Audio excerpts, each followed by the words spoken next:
మహబూబాబాద్ ఒక ప్రత్యేకమైనటువంటి జిల్లా కావాలని కానీ అవుతుందని కానీ మహబూబాబాద్ జిల్లా అభివృద్ధి కోసం ఏ ప్రభుత్వం కూడా ఏ నాయకుడు కూడా ఎన్నడూ ఆలోచన చేయలేదన్న విషయం ప్రజలందరికీ కూడా తెలుసు.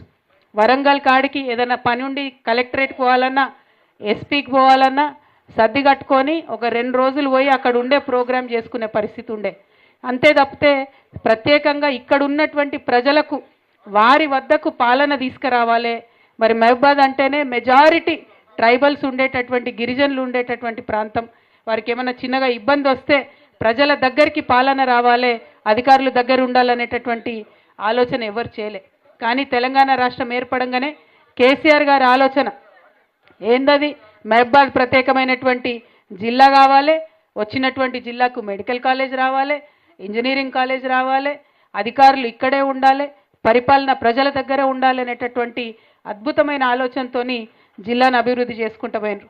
ఇంతకుముందు నిజంగా మహబూబాబాద్లో పట్టణం అంతా నేను తిరుక్కుంటూ వస్తూ ఉంటే అదొక సిటీలాగా మారిపోయింది. అది వరకు ఒక డివిజన్ హెడ్ క్వార్టర్ స్థాయిలో కూడా లేనటువంటి వసతులు ఇవాళ ఒక సిటీ, ఫుల్ ఫ్లెడ్జ్ సిటీ.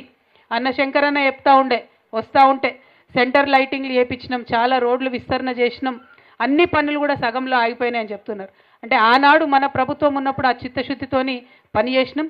ఆ అభివృద్ధి కూడా మహబూబాబాద్ పట్టణ ప్రజలు కావచ్చు, జిల్లా ప్రజలు కావచ్చు, వారందరి దృష్టిలో ఉందన్న విషయం కూడా మీకు నేను తెలియజేస్తూ ఉన్నాను. దాంతోపాటు మీకు తెలుసు ముందు మున్సిపాలిటీస్ ఎన్ని ఉండే, ఇప్పుడు ఎన్ని అయినాయి. ఇప్పుడు 3 వేసుకున్న మున్సిపాలిటీలు మనం చేసుకున్న తర్వాత ఆ 3 మున్సిపాలిటీలకు కలిపి కేసీఆర్ గారు ప్రతి మున్సిపాలిటీకి 25 కోట్లు కూడా ఇవ్వడం జరిగింది. అంతేకాదు కేసీఆర్ గారు మహబూబాబాద్ జిల్లాకు వచ్చినప్పుడు ఆనాడు ఇక్కడ ఉన్నటువంటి ప్రజాప్రతినిధులందరూ కూడా రిప్రజెంటేషన్ చేస్తే 300 కోట్ల రూపాయలు ఎస్డిఎఫ్ ఫండ్స్ సీఎం గారు ఇచ్చిపోయినారు. అంటే సీఎం మారినా ఎస్డిఎఫ్ అనేటటువంటిది కంటిన్యూస్ చేయాల్సినటువంటి బాధ్యత ప్రభుత్వాల మీద ఉంటుంది. కానీ ఇప్పుడున్నటువంటి ప్రభుత్వం ఆనాటి సీఎం ప్రకటించిండ్రు అని చెప్పి పనులన్నీ కూడా మధ్యలో ఆపినరు.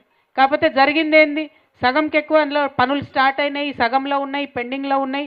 మరి ఆ పనులన్నీ ఎవరు పూర్తి చేయాలి?